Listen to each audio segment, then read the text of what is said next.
hasiko gara aurrekoa.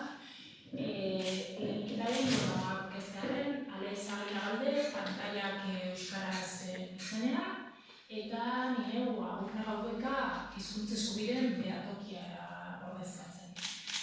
Gaur pixka bat gure asmoa edo bada ona ekartzea zinema komertzialetan 2024ean izan ziren, pixka bat zein den egoera, euskararen presentziak izan duen egoera, baina baita hausnarketa batzuk ekartzea, bai, egoera horren aurrean, lege babesetik harago ere zer eskatzen diegun erakundeei eta aurrera bidean nolako neurriak eta zer den aurrera bidean mahai gainean jarri behar duguna gai hau iruditzen zaigulako ere garrantzitsua dela eta aisialdiaren parte batez harago badelako ere gizartean kultura eta bestelako kontsumo egoeren adierazgarri iruditzen bazaizue ales asko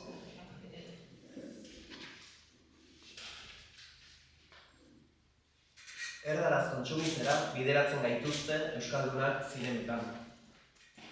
2024ean Euskal Herri osoko zinemetan euskaraz estreinatu diren fikziozko 2 film egon dira. Josu Martinezen Bizkar Soro eta Negu kolektiboaren Negu Hurbilak. Hego Euskal Herrian, fikziozko 3. lan bat ere estreinatu da David Pérez Sañudoren Azken Erromantikoak. Horiekin batera, aurrentzat, nazioarteko 11 filma euskarara bikoiztuta estreinatu dira, hauek hegoaldean soilik. Pantaiak euskeraz, euskal ikusentzunezkoen aldeko ekimenak eta gure partaide den zinemak euskeraz ekimen herritarrak 2024ean Euskal Herri osoko zinemetan egondako estreinaldi kopurua eta eskainitako filmen hizkuntza aztertu ditugu. Eta datuak gordin bezain kezkagarriak dira. Euskarazko jatorrizko bertsioan euskarara bikoiztuta eta euskarara azpidatzita eskaini den estreinaldi kopurua ez da 1,6ra iritsi. Hego Euskal Herrian 2,6 ingurukoa izan da, eta Ipar Euskal Herrian 0,4 ingurukoa.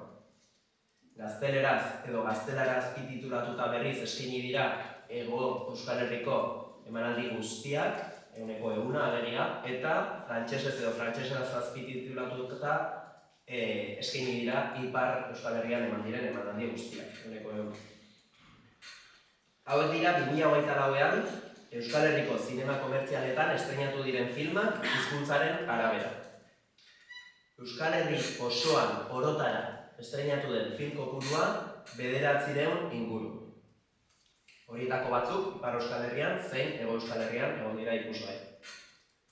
Gazteleraz hegoaldean estreinatu diren filmak 540 inguru. Eta frantsesez Ipar Euskal Herrian estreinatu diren filmak 520 inguru. Euskal Herri osoan euskaraz, esan dudan bezala, 2 film soilik ikusi ahal izan dira.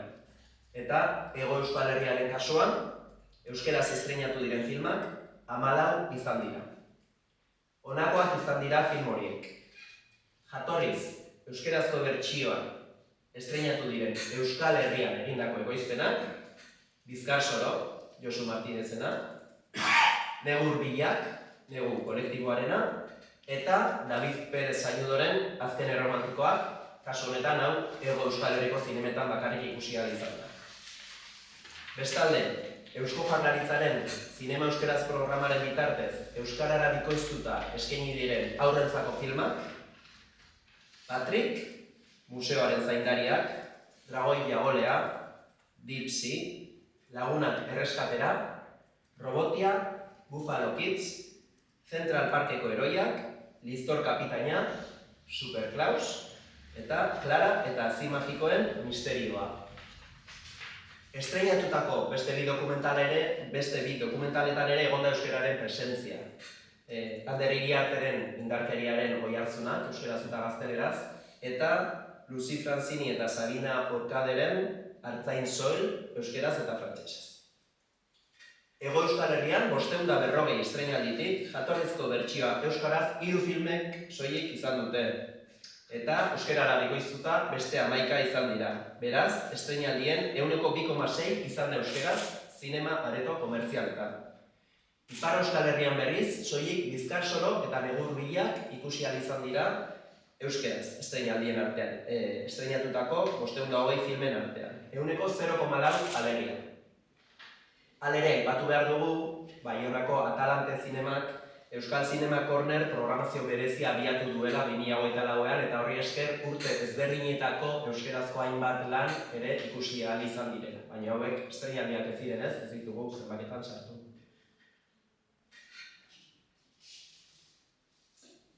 Estreinaldi kopuruaz haratago, euskarak zinemetan izan duen benetako pisuaz jabetzeko, filmek izaten duten emanaldi kopuruari erreparatzea ere garrantzitsua iruditzen zaigu. Datuak aztertuta, argi geratu da, erdarazkoen emanaldi kopurua askoz handiagoa izaten dela. Euskal Herrian 2024 zinema komertzialetan egondako ia 197.000 emanaldien artean, 176.000 gazteleraz, 29.000 frantsesez eta 1.800 baino gutxiago izan dira euskeraz. Emanaldi guztien 0,9 alegia. Beste bi datu esanguratsu ere plazaratu nahi ditugu pantaiak euskerazetik. Batetik, Euskal Herrian ekoitzi diren 15 filmeen artean, eta zinemetara iritsi diren 15 filmeen artean, 3 soilik izan direla euskerazkoak, eta beste bi elebidunak. Eta bestalde, Euskal Herrian 2024an zinemetan ikusienak izan diren 10 filmen artean, bakar bat ere ezin izan dela euskaraz ikusi.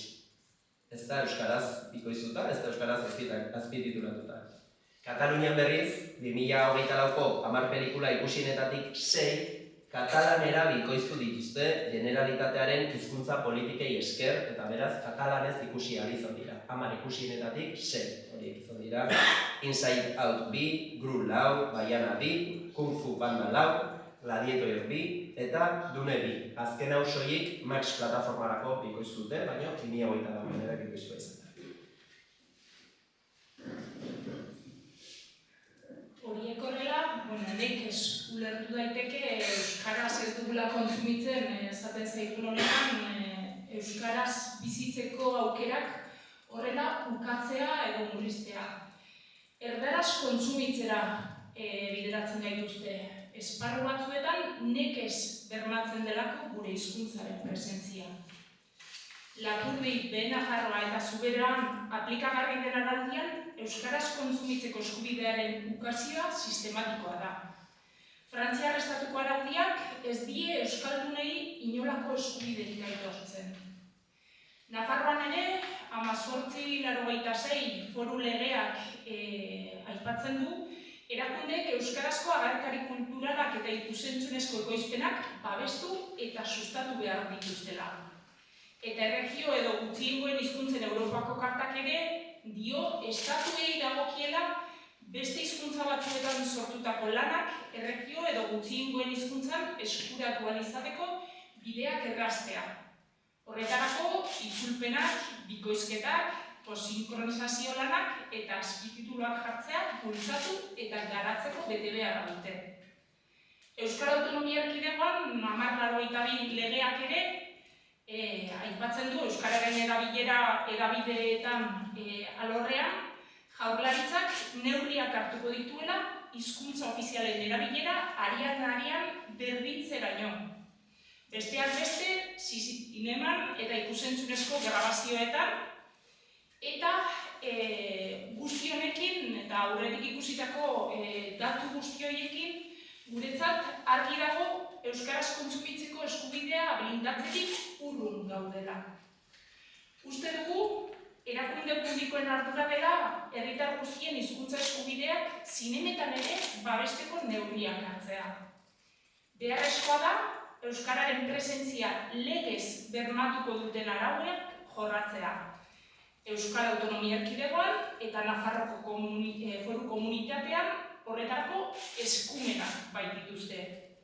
eta baita euskarazko ekoizpen, bikoizketa eta aspiratziei bideratutako baliabideak biderkatzea ere.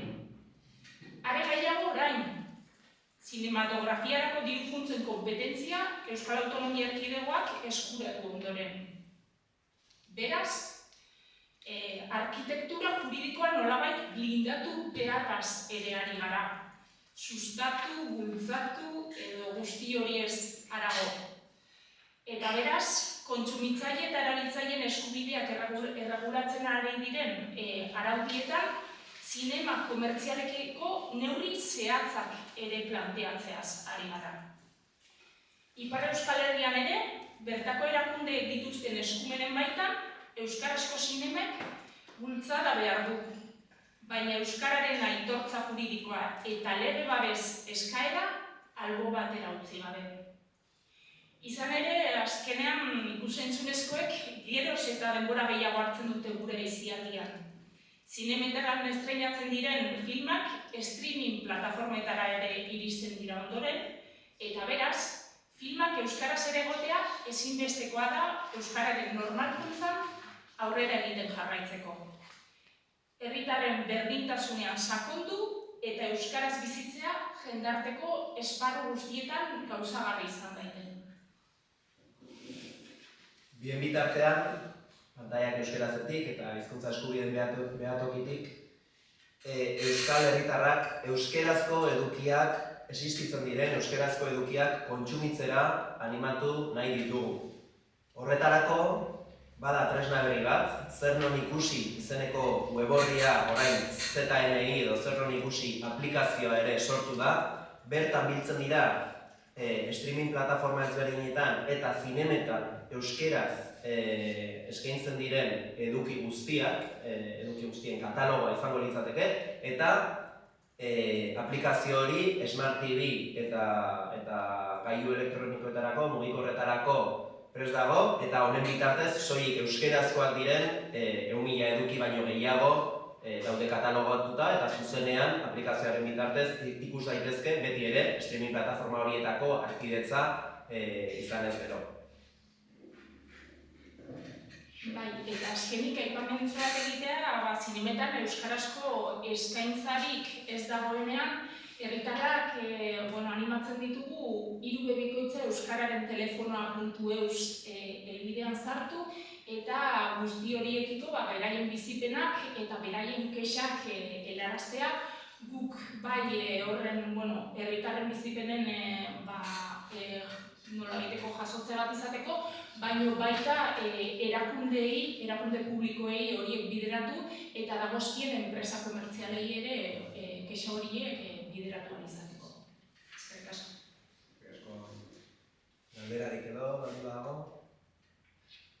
Ikusita holan gabezet tendentzi bat ez, 2022an aipatzen bikoiztu aiazkidatzen artelaneko bira iristen, 2022ko estrenoak ere 574tik zirela 14, eta automatuak ere zirela oso baikorrak, ez dakit administrazioan aldetik informeagoek zer antzen auki duten, zer behin egiten duzun handi bat, igual pasaitik baina 2 urteaz jarri handi auki egitean, ez dakit aukizuen bilararen bat, edo aukizuen harremanik. Esan daiteke egonen aurrerapen bakarra, eta ez da txikia, izan dela, bai Ibaia Euskal Ekoizle Burujabeen elkarteak eta bai pantaiak euskarazek eskatu izan dugu zinema ekoizpenerako diru laguntzetan euskerazko ekoizpenei pixu gehiago ematea, eta orokorrean ere diru gehiago egotea, eta 2024ko urtean lortu zen zinema ekoizpenerako diru laguntzak EAen hirukoiztea, kopurua hirukoiztea, 2,3 milioi euro inguru izatetik 7 milioi euro baino gehiago izatea, eta gainera diru horren erdia baino gehiago euskerazko ekoizpenetara bideratuko dela bermatzea. Orduan, espero dugu, neurri horrekin gutxienez Euskal Herrian egiten diren ekoizpenak geroz eta gehiago izango direla euskerazkoak. Aurten, datorren urtean, pentsatzen dugu, 24ko diru laguntzetan erdia baino gehiago, diruaren erdia baino gehiago euskerazkoetara bideratu da, neurri honi esker, orduan horrek aldaketa txiki bat ekarriko du, baina kontutan izan behar da euskerazko ekoizpene gehiago egonda ere, urtean 15 iristen baldin bada zinemetara, 15 horiek euskeraz izango balira ere, pentsa 900 ekoizpenen artean 15 izango lirateke euskaraz. Orduan beharrezkoa da nazioarteko eduki arrakastatsuak ere euskarara bikoiztea eta euskaraz azpidaztea. Bestela, euskaldunok zinenetan bizi dugun diskriminazio egoera betikotu egingo da. Ekoizpenean esaten dezutenean, esaten dezute, film luzeak, film laburrak esan daitezke eta dokumentalak ere. Bai, bueno, diru laguntzetan bai, laburrak eta dokumentalak ere izan daitezke. Gu ari gara, hemen luze metraiezari gara, zinemako datuetan luze metraiezari gara, eta bai, egia esan ez dakigu zenbateko eragina izango duen irizpide aldaketa horrek, baina, bueno, 24ko diru laguntzetan gutxienez, erdia baino gehiago euskerazkoetara bideratu da, kontutan hartuta dokumentalak eta laburmetraiak ere orduan ikusi beharko litzatek ere fikzioan eta luzeetan zehalde egon den, baina, bueno, aurreko urtetan baino gehiago izan dira euskarazkoentzat, eta beraz espero dugu, zinemetara ere euskarazko lan gehiago iristea. Bai, eta gero, badago beste kontu bat ere, eta da, zinema komertzial horien atzean dauden enpresek duten jarrera. Azkenean, filmak euskaraz izan daitezke, baina inork ez ditu behartzen gero zinema komertzialetan euskarazko eskaintza egitea. Eta kuriosoa da, esaten digutela, ez dagoela eskaerarik, baina ikusi ditugu datuetan, nolatan eskaintzarik ez den egiten, orduan horregatik bai guke arduradun publikoei eskatzen dieguna da araudi zorrotzak zinema komertzialetan euskarazko eskaintza bete beharra izan baiten. Ez merkatu arauekiko ari garelako konpetitzen bestelako hizkuntza hegemoniko batzuekin, eta uste dugu hizkuntza gutxitu bezala gure zinemetan euskararen presentzia bermatzeko neurriak eta araudiak ezarri behar ditugula.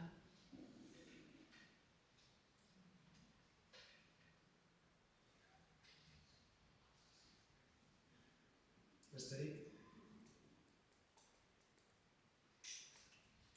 Eskerrik asko, guztiei etortzeagatik.